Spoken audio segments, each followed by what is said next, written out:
अस्सलाम वालेकुम नाज़रीन। इस वक्त हम सिंध बलूचिस्तान की सियासत पर कोई नज़र डालेंगे। बलूचिस्तान के अंदर बड़े बड़े सरदार इलेक्शन लड़ते हैं। वहाँ सनाउल्लाह ज़हरी, अख्तर मेंगल और इस तरीके के यानी कि नेशनलिस्ट पार्टियां जो हैं, जो बलूचिस्तान के बाद ऐसी पार्टियां हैं जो वह आज़ाद बलूचिस्तान का जो नारा लगाने उनके लिए नरम गोशा भी रखती हैं। इसी तरीके से वो पाकिस्तान में भी रह के सियासत भी कर रही हैं और उनके लिए नरम गोशा भी रख रहे हैं। बहरहाल हर एक का सियासत करने का हक है, मगर पाकिस्तान की कीमत पर किसी को हम सियासत की इजाज़त नहीं मिलनी चाहिए कि पाकिस्तान के मुखालफत में वो हो और पाकिस्तान में सियासत कर रहा हो, तो मैं ये समझता हूँ उसको इजाज़त नहीं मिलनी चाहिए। तो इस वक्त बलूचिस्तान में भी काफ़ी यानी कि लोग जीत के आए हैं और उसमें नेशनलिस्ट भी आए हैं और कुछ सरदार जीत के आए। तो वहाँ भी मुस्लिम लीग से भी कुछ वाबस्ता है सरदार, कुछ पीपल्स पार्टी में भी चले गए हैं हाल ही में।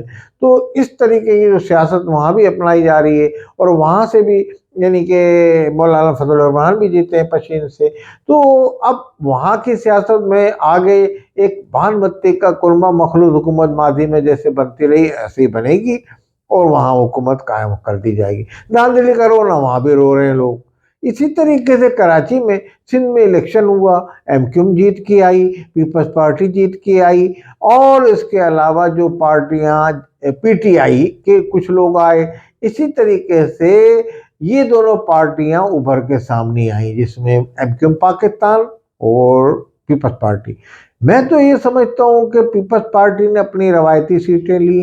पीपल्स पार्टी को कहीं भी धांधली से नहीं जिताया गया। पीपल्स पार्टी वही सीटें लेती है, बल्कि जो अनासिर इस मरतबा 2 सीटों पे आ गए या फिर पकड़ा या जेडीए वाले, इन लोगों की सीटें होती नहीं है। ये लोगों कहीं ना कहीं से इनको सीटें दिलवा दी जाती थी। इस मरतबा इन पे हाथ जो इस्टेब्लिशमेंट ने अपने ऊपर से साफ करने के लिए कि जनाब हमारे पे से कोई इल्ज़ाम ना लगे, उन्होंने अपने जितने भी उनके परवरदा सियासतदान थे या जितनी भी परवरदा पार्टियां थी जो उनको गमले में उनके बकौल जीएचक्यू के उभरी, वो खुद भी उनके लीडरान कहते थे, तो उनको उन्होंने इस मरतबा किसी को भी कोई उन्होंने इस्टेब्लिशमेंट ने मुदाखलत नहीं की, कोई किसी को नहीं जितवाया। उन्होंने सामने देखा गेम और उसके बाद ये कोशिश की कि जो जीतता है उसको दे। तो पीपल्स पार्टी ने अपनी जड़ें आप कहें कि करप्शन के हवाले से या लोगों के जो काम किए हैं इंडिया सिंध में या नाजायज या जायज जो भी किए, वो पीपल्स पार्टी की बहरहाल जड़ें यहाँ हैं और पीपल्स पार्टी के वोट पड़ते हैं, इसमें कोई नहीं। चंद एक सीटों पे आगे पीछे पीपल्स पार्टी ने कमिश्नर की सतह पे या पुलिस वालों की सतह पे या खुफिया वो जो सीआईडी पुलिस होती है उन लोगों के हवाले से कोई आगे पीछे करप्शन की हो या आप जो रिटर्निंग ऑफिसर है उनके जरिए की हो, क्योंकि सब उनके ही लगाए हुए हैं यहाँ सिंध में। तो पीपल्स पार्टी पे कोई इतना ज्यादा इल्जाम नहीं लगा। अब एमक्यूएम जो यहाँ से जीत गई, एमक्यूएम ने भाई बाईकाट किया था, उसमें जमात इस्लामी आ गई थी। अब एमक्यूएम ने हिस्सा लिया, एमक्यूएम को अपनी सीटें मिल गई। अब कहते हैं कि जनाब एमक्यूएम को उन्होंने दिलवा दी, तो स्टेब्लिशमेंट दिलवाती तो इसी तरीके से उनको भी दिलवा देती जो एस्टेब्लिशमेंट की हिमायत कर रहे थे पूरे पाकिस्तान में सियासतदान, या जीएचक्यू वाले जो नारा लगाते हैं कि भाई फंक्शनल लीग वाले कि हम जीएचक्यू से हमारा ताल्लुक पीर पकड़ा, नारा लगाते हुए दुनिया से रुखसत हो गए, तो वो भी जीत जाते। तो इस तरीके से तो मैं समझता हूँ इस वक्त पीपल्स पार्टी के साथ एमक्यूएम पाकिस्तान को यहाँ जमहूरियत की बका के लिए सूबे में अगर पीपल्स पार्टी अक्सरियत में मुकम्मल, मैं समझता हूँ सीटें अगर हैं, अगर जमहूरी अमल को जारी और सारी रखने के लिए को इनको मिलना चाहिए इसमें। और जो 2 सीटों से वो जीते हैं, नईम रहमान वो कह रहे हैं मुझे इन 2 सीटों की ज़रूरत नहीं है, इससे पीटीआई वाला जीत रहा था।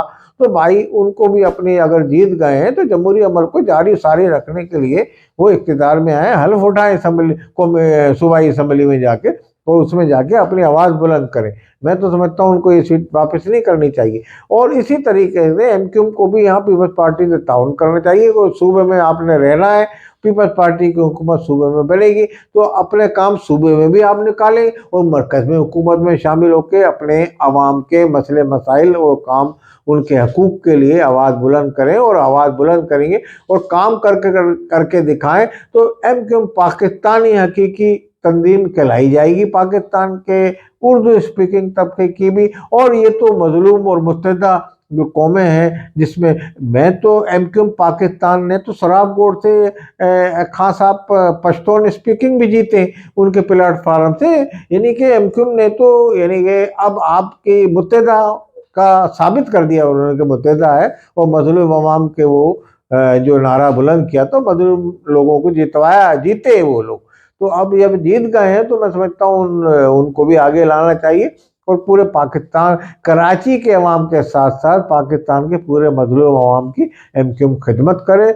और बगैर अपने ऊपर अपने जो कायद थे उनकी एमक्यूएम उस पर तनकीद किए हुए और नए सफ़र का ये लोग आगाज़ करें, क्योंकि लाजमी इनको बड़ा अच्छा मैंडेट मिल गया है एमक्यूएम पाकिस्तान को। और ये अपना एक कारकर्दगी दिखाएं, अवाम के दिल जीते, तो अवाम आइंदा किसी पार्टी को वोट नहीं देगी, देगी इन्हीं को ही देगी कि जनाब इन्होंने हमारे काम किए।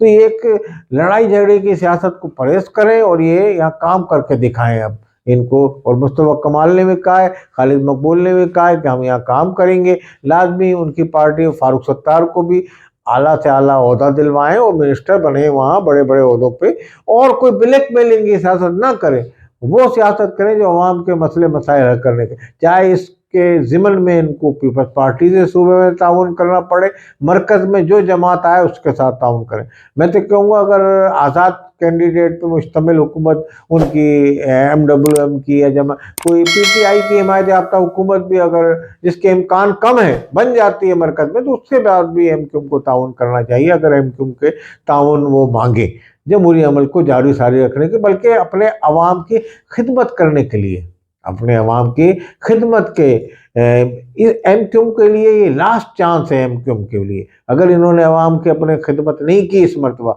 तो इनका नाम भी नहीं होगा। ये सियासत इनको अब ख़त्म कर देनी चाहिए, एक दूसरे को तनकीद का निशाना बनाने के लिए, और अपने यानी कि किसी को भी बस अब तनकीद छोड़ें और काम का अब आगाज़ करें और शहर में खुद से काम करें और प्राइवेट सेक्टर में भी जाके काम कराएं। जैसे एक JDC वाला काम करा सकता है तो एमक्यूएम पाकिस्तान ब्लैकमेलिंग ना करें, ना किसी से गलत मादी की जो गलत है गलतियाँ थी उससे सबक सीखें और अब उसके सबक सीख के उनकी तलाफी करें और आगे आके नए सफ़र का आगाज़ करें, अपने अवाम के दिल जीतें। कराची, हैदराबाद, मीरपुर, सक्कर, बल्कि पूरे पाकिस्तान के अवाम के एमक्यूएम पाकिस्तान दिल जीते। तो लाजमी कल अगर आप ये कहते हैं कि कोई पार्ट जमात यहाँ अपने जाल बिछाती है या PTI या कोई और जमात, तो वो यहाँ काम नहीं कर सकेगी। कि लाजमी जब आप आवाम के दिल जीतेंगे तो आवाम आपको चाहने लगेगी। आवाम आप जिसका पौधा जो लगाया बानी एमक्यूएम ने, अभी तक एमक्यूएम ने अपने आवाम को कोई डिलीवर नहीं कर सकी, वो तो आप ये करके दिखा दें तो बहरहाल वो पौधा एक तनावर दरख्त बन जाएगा। लाजमी उन्होंने भी यही कहा था कि मैं महाजिर अवाम के या उर्दू स्पीकिंग या मजलूम अवाम की खिदमत के लिए तंजीम बनाई है एमक्यूएम, तो आप उसको अमली जामा पहनाएं। इख्तिलाफात आपके हैं उनसे, मगर बहरहाल पैगाम तो उनका भी वही है, अवाम की खिदमत का वही पैगाम आप लेके आए अवाम की खिदमत का। और अपनी सही मायनों में हक परस्ताना क़यादत जो आपने पतंग के निशान पे इलेक्शन जीता है, तो अवाम की इतनी पाकिस्तान कराची के अवाम को सुकून पहुँचाएँ, इतने इनको रिलीफ दें कि जमात इस्लामी के जो नाम जो लेते हैं लोग, तो आपका भी नाम लें कि एमक्यूएम वाले हर जगह पहुँचते हैं। मगर गुंडागर्दी की सियासत या कोई बदमाशी की सियासत, जो मादी के से सबक सीखें और मुस्तकबिल को अच्छा बनाएं, रोशन बनाएं। अस्सलाम वालेकुम वरहमतुल्लाह।